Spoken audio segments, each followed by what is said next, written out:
Saúde a todos com a paz e a graça do Senhor Jesus Cristo, dando continuidade aqui aos vídeos que trata aqui discorrendo sobre o Apocalipse. Nós estamos no toque da sétima trombeta. O próximo vídeo, o vídeo anterior, a gente discorremos já sobre as primeiras informações aqui, do verso 15. Vamos tratar agora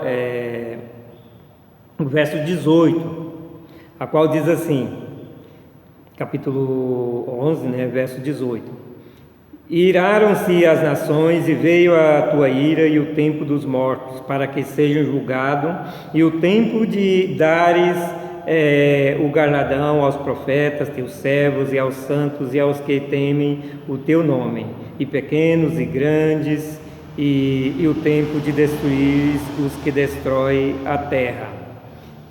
Veja bem, aqui chegou o tempo de julgar, de finalizar todas as coisas.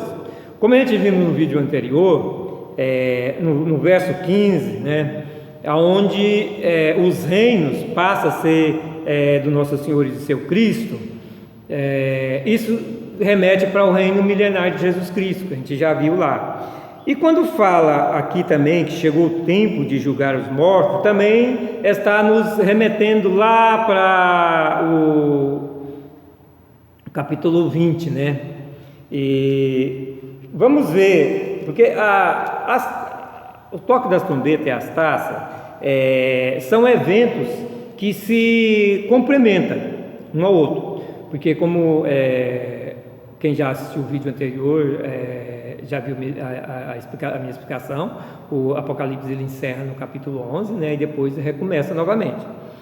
E lá no capítulo 16, no verso 17,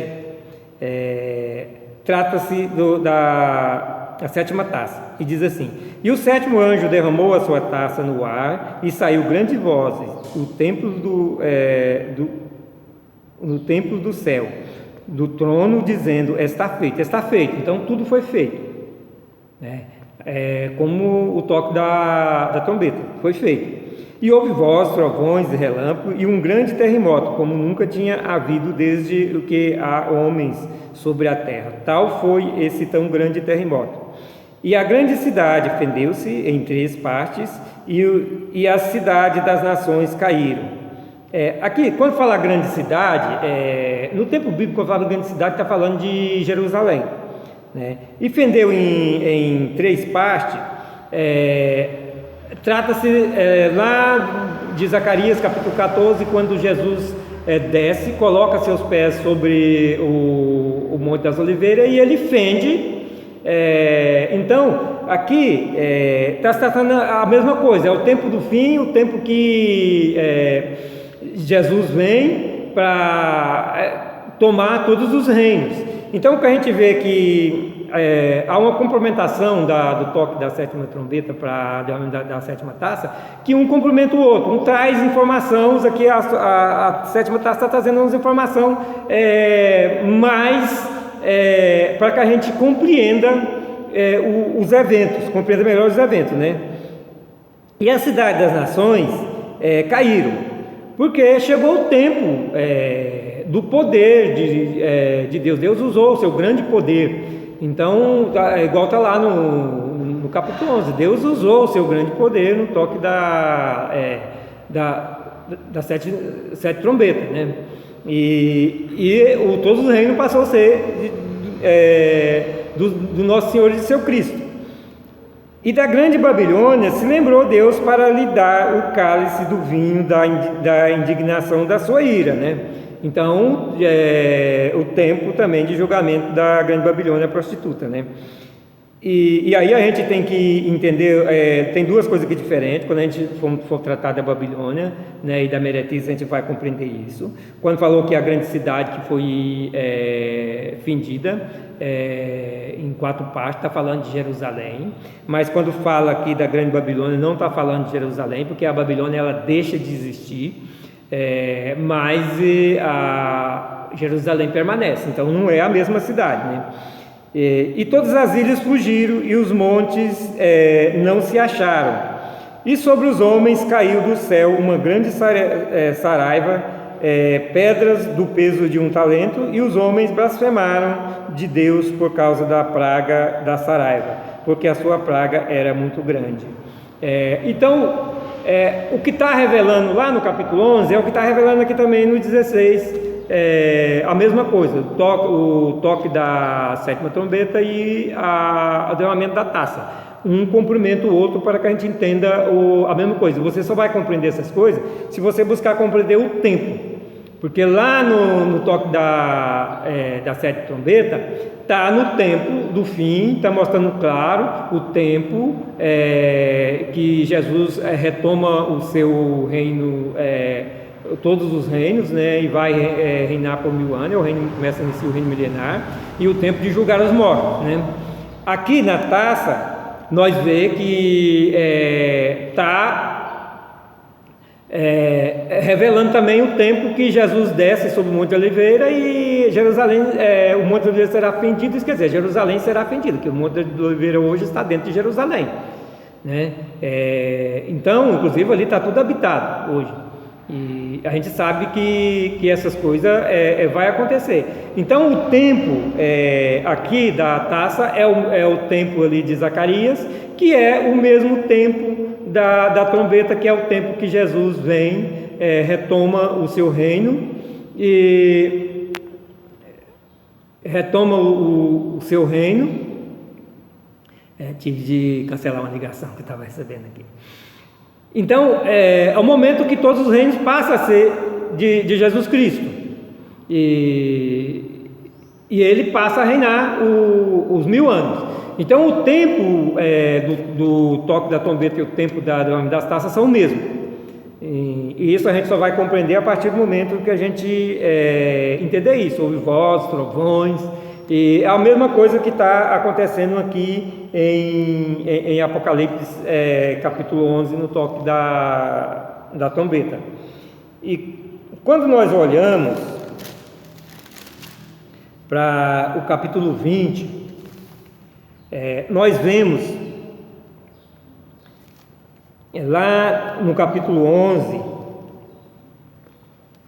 Jesus, depois ali já no final do reino milenar de Jesus, depois que Satanás é solto por 1000 anos, né? E aí Satanás reúne ali as nações com uma areia da praia, né? Para levar contra o acampamento dos santos, que é a igreja. A gente vai ver melhor quando a gente estiver tratando, quando a gente estiver chegando aqui. Isso só fazendo um cruzamento bíblico, uma conexão bíblica, que vocês entendam. E então é derramado fogo do céu, e todos os que seguiam a Satanás são mortos, né? São queimados, e Satanás é preso novamente e lançado no lago de fogo para sempre. Ele é aniquilado para sempre. E lá no verso 11 diz: e vi um grande trono branco, e o que estava sentado sobre ele, de cuja presença fugiu a terra e o céu, e não se achou lugar para eles. Isso aqui é muito importante, amados, porque Deus é muito grande. Deus, ele criou todo esse universo. Deus não pertence a essa dimensão universal. Eu já ministrei isso, mas é sempre bom a gente voltar a falar sobre isso. Deus, ele não pertence à criação dele. Esse universo aí que a ciência até hoje não conseguiu decifrar ele todo, a ciência nunca conseguiu compreender as leis universal como elas são, né? Hoje a ciência já sabe aí que existe aí uma massa escura, né? Que define o universo, que sem ela o universo não existiria, que ela não pode ser, a velocidade dela não pode ser menos e nem mais, porque senão a humanidade não existia. Então, o que os cientistas descobriram até hoje são coisas muito pequenas pelo tamanho do universo. E Deus criou todas essas coisas, e ele não pertence à criação dele, ele não pertence ao universo. Deus, ele veio de uma outra dimensão, ele não pertence a essa dimensão universal.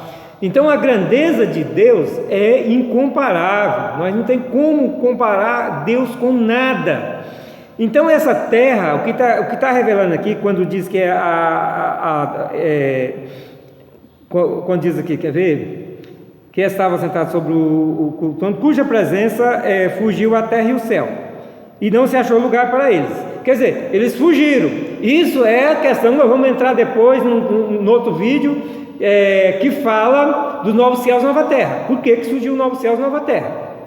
Viu? Tem muita gente aí que pregam que a eternidade nossa vai ser nessa terra. Não, nessa terra vai ser o reino milenar. Jesus Cristo precisa e vai retomar todos os reinos desse mundo de volta que o homem perdeu para o diabo. Então vai pôr todas as coisas no lugares, porque o propósito de Deus é aniquilar o diabo.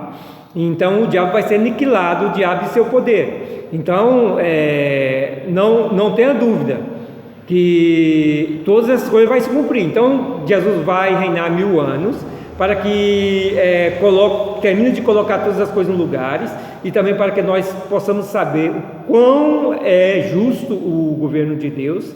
Então aí nós vamos ser levados aos novos céus e nova terra. Isso a gente vai ver mais na frente, vocês não tenham dúvida, né?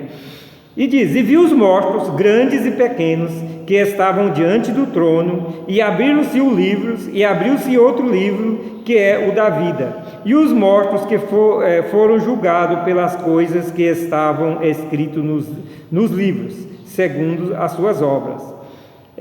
Então entenda que a informação que a gente tem muito importante aqui é que não é um livro só, às vezes a gente fala são livros ali, são livros. Então tudo que você fez na terra está escrito.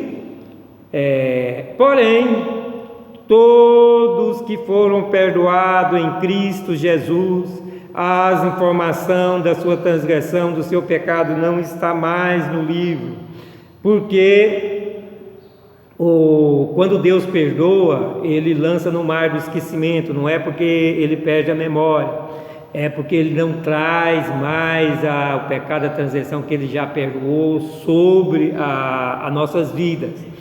Então as pessoas vão ser julgadas segundo o que está escrito. Só que nós temos que compreender uma coisa: quando se trata desse julgamento aqui, não se trata mais do julgamento da igreja, dos salvos. Por quê? Porque os salvos já participaram da ressurreição de Jesus Cristo, que é a primeira ressurreição. A segunda ressurreição já não é mais em Cristo. Então aqui trata-se dos que não participaram da primeira ressurreição. Então, sim, aí todas as coisas estão escritas lá no livro da vida. Então, para nós que fomos perdoados, para nós que somos de Cristo, para nós que vamos participar da primeira ressurreição, que é a ressurreição em Cristo, essas coisas não estão escritas lá para nós, porque nós já estamos num corpo glorificado, transformado, e um corpo que não pode mais pecar, e não seremos mais julgados, porque o nosso julgamento é no céu, diante do trono, ali, quando da boda do Cordeiro, para receber galardão. Então, porque os nossos pecados, a quem está em Cristo, não há nenhuma condenação mais neles, diz lá Romanos capítulo 8. Então, se não há mais nenhuma condenação em nós, não há julgamento do pecado na nossa vida, porque o nosso pecado foi levado por Cristo e deixado lá naquela cruz, porque nós morremos com Cristo para o pecado. A pessoa, quando ele se arrepende do pecado e se converte verdadeiramente a Cristo, isso eu tenho falado, e é importante isso estar na nossa mente. A pessoa morre para o pecado e vive em Cristo para Deus. Então você já morreu para o pecado, você já foi perdoado. Esse pecado ele não existe mais na sua vida, porque Deus já perdoou e não traz mais isso sobre a sua vida. Então nós que estamos em Cristo, nós não somos julgados pelo pecado, nós vamos ser julgados para receber galardão, pelas nossas obras para receber galardão. Isso é antes desse julgamento aqui do trono branco. porque diante desse julgamento do trono branco, estão os que não participaram da primeira ressurreição, que é a ressurreição em Cristo, e ficaram para a segunda ressurreição, que a morte tem poder sobre eles. E aí veja lá o que está dizendo: e deu o mar os mortos que nele havia, e a morte e o inferno deram os mortos que neles havia, e foram julgados cada um segundo as suas obras. E a morte e o inferno foram lançados no lago de fogo. Esta é a segunda morte.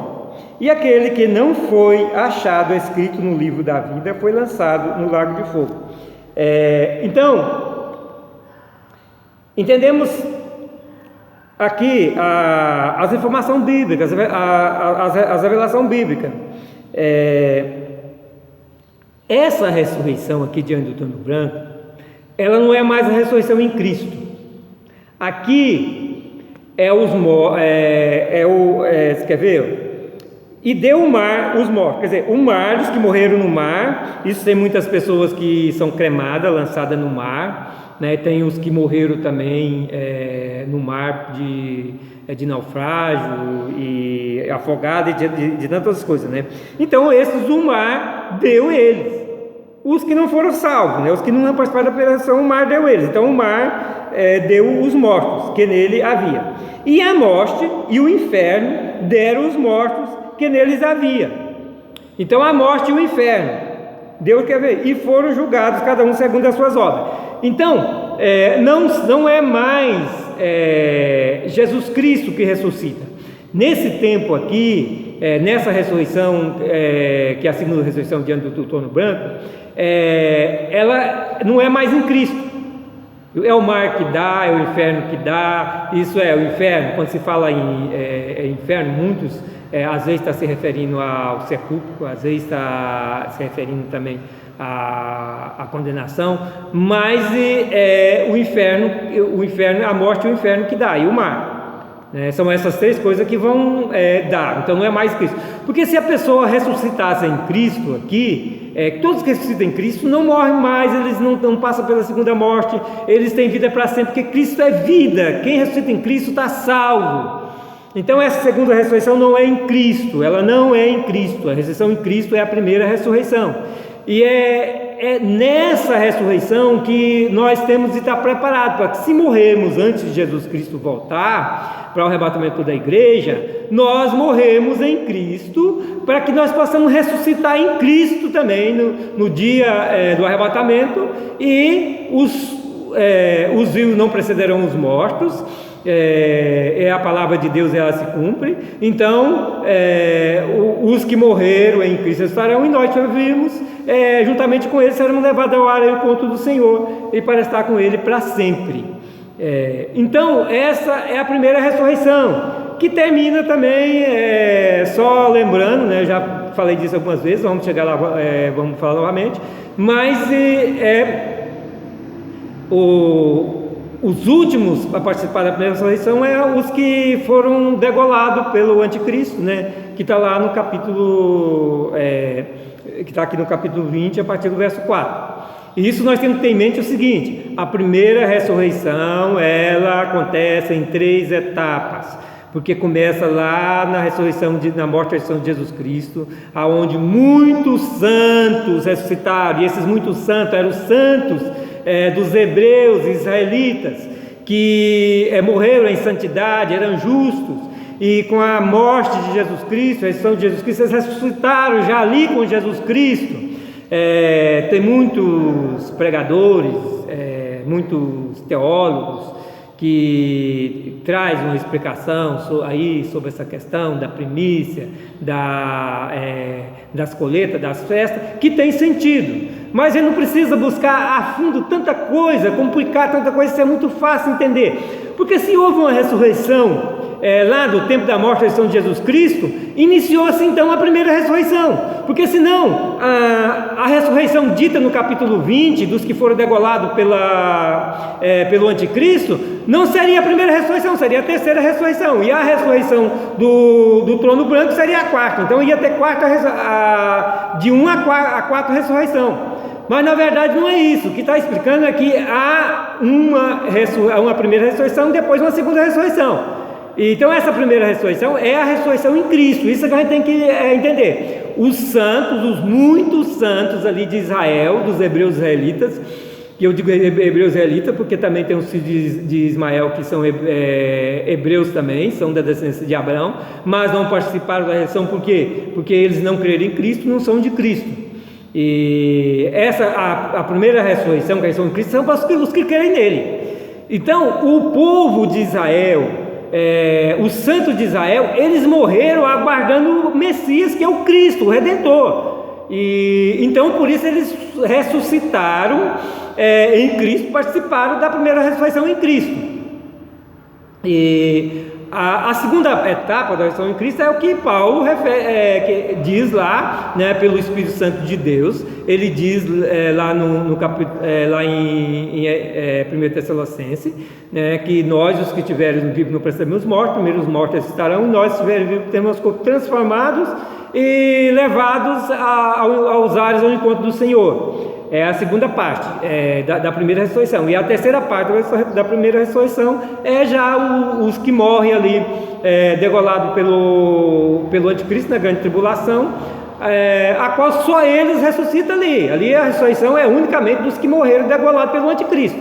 Os outros mortos não ressuscitaram. Os outros mortos vão ressuscitar lá diante do trono branco, porque lá não é mais a ressurreição em Cristo. Então a primeira ressurreição, ela é em 3 etapas, e quem participa da primeira ressurreição, a morte não tem mais poder sobre ele. Mas os que não ressuscitam da primeira ressurreição em Cristo, a morte terá poder sobre eles. Por quê? Porque não ressuscitaram mais em Cristo, então estão sujeitos à morte. E aí existe muitos teólogos, muitos estudiosos que dizem que ali diante do trono branco não há mais a salvação a ninguém. Eu vejo um certo sentido, mas eu tenho muito cuidado em falar de salvação, porque quem salva é Cristo. Quem salva é Cristo. Então a salvação é dele. Cristo, ele conquistou a salvação, ele conquistou o direito de salvar quem ele quiser salvar. Então nós não podemos tomar o lugar de Cristo para dizer quem é salvo ou não salvo. Mas olhando para a Bíblia, a gente vê que dificilmente ali vai ter salvação. Pode ter, mas dificilmente vai ter salvação. Mas eu não bato o martelo, porque a salvação, ela pertence a Cristo. A salvação é dele.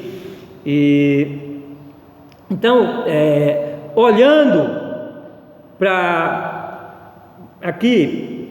o capítulo 20, né, porque trata aqui do julgamento no último final, a gente vê que é o mesmo que se fala lá no toque da 7ª trombeta. Chegou o tempo de julgar os mortos, chegou o tempo de dar galardão aos santos. Quer dizer, finalizou, chegou o tempo final, não há mais tempo para nada mais.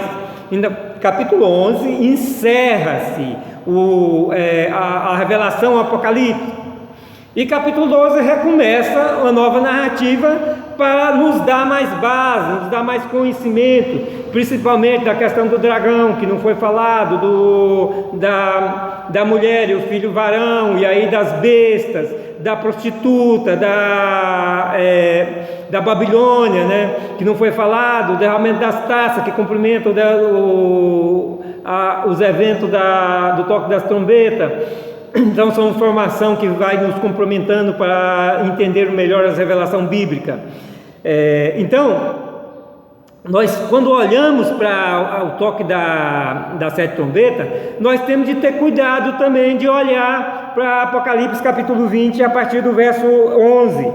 E ali diz que os que não acharam escrito no livro da vida, juntamente com aonde já foi lançado o diabo, aonde já estava o falso profeta e a besta, né, que é o anticristo lançado ali, todos vão ser lançados ali. Então nós temos que compreender o seguinte, compreender, entender o plano de Deus, o projeto de Deus nos leva a compreender que vai haver um castigo, vai haver uma punição. Essa nossa geração de cristãos, de pastores, de pregadores, estão pregando e vivendo como se não houvesse um castigo para o pecado. E aí eu quero reforçar aqui o que o Senhor me mandou fazer, me mandou pregar. O Senhor me fez a boca dele, o Senhor me disse que eu sou a boca dele, a luz dele, e me mandou pregar a sua palavra e seu juízo. E aqui nós estamos tratando também de juízo, a palavra de Deus, mas também juízo. Nós estamos vendo aqui juízo é o castigo de Deus. Deus é o momento que a ira de Deus está sendo derramada sobre esse mundo ímpio para castigar o pecado, a transgressão. E mais, Jesus, Deus, o Senhor, mandou, o Espírito do Senhor mandou eu falar a todos que o mal será castigado aonde ele reside, aonde ele mora, que é na pessoa do ser humano. Então compreenda uma coisa, amados, o momento que Deus ele arrebatar a sua igreja, ele tirar a sua igreja desse mundo, viu?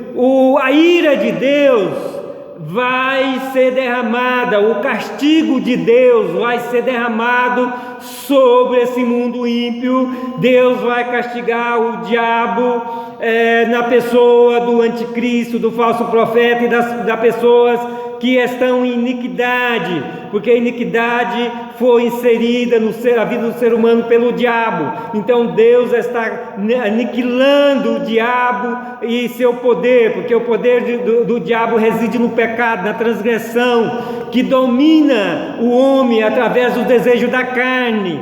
E isso tem que estar no entendimento de todo aquele que quer ser salvo e viver uma eternidade com Deus, pela graça de Deus, uma eternidade com Deus que é amor, viver essa eternidade com Deus que é o melhor Pai que existe, a qual todos os que vencerem serão feitos filhos de Deus, e Ele será o nosso Pai.